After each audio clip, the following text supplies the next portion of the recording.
Jesus, and this is not just a Muslim objection, this is an objection across the board. Jesus dying for the sins of others is, in and of itself, unjust. It's not right for someone to die for someone else. Yeah, the core of the Christian message is nonsensical, so why do you teach it?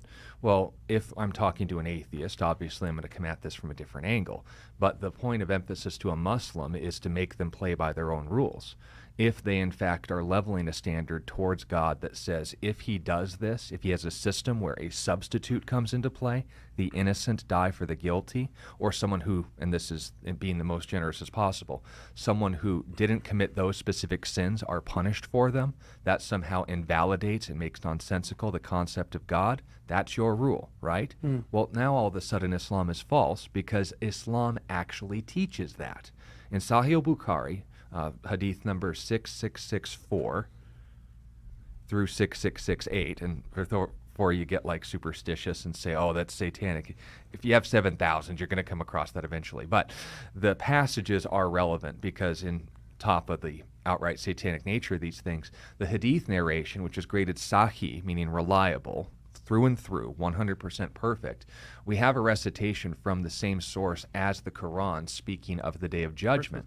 And interestingly enough, guess what it presents? It says that on the Day of Judgment, there will be those who are given an easy account, those who will be given a moderate account, and then there will come Muslims who have sins on them as heavy as a mountain. Allah will ask the angels, who are these, though he knows the most about them, and the angels will say, these are humble servants of yours. Then Allah will decree by order of his mercy, catch the standard of judgment here, according to Islam's most authoritative sources, take the sins off of my servants and place them on the Jews and Christians. Then he will point to the Jews and Christians and say, that is your ransom from hellfire. But if you run into a Muslim that, of course, is going to take that at face value and say, okay, but that's the hadith. I want the Quran. Okay, well, in the Quran, to its credit, in the last verses of Surah 6, Surah 6, 164, it says that no bearer of burden shall bear the burden of another. That sounds nice and fair, right? The concept that if you're bearing a burden, you're going to bear your own burden. You're not going to bear the burdens of someone else. Unless, of course, you've read more than just that verse of the Quran, which is not likely to be the case. You go to Surah 16:25, and guess what it says? It says that those who have bear burdens will bear burdens and the burdens of those that they led astray. You go to others like Surah 29:13, and it notes that on the day of judgment you will not only bear burdens but other burdens beyond them. So the Quran can't keep its concept straight on the idea of atonement.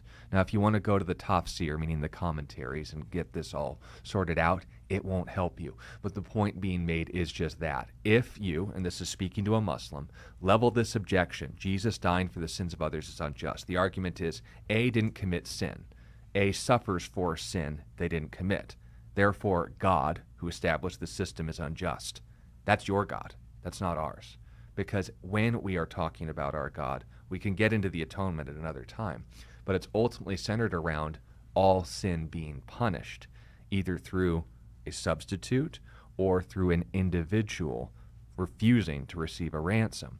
But if you don't allow for the system of a ransom, both of our religions fall apart. They don't want to do that. This is what you can ultimately point out to them, and if they take the Quran seriously, which likely they will have to submit to that authority, as well as the Hadith, which, by the way, from the Hadith, that's where 90% of Islamic practice comes from. You look in the Quran for the 5 daily prayers, you'll hear about prayers, you'll even read some of them, but you won't know what direction to pray, when to pray, how to pray, what verses specifically to recite, and when. That comes from the Hadith. So if they discount the Hadith, there goes Islam.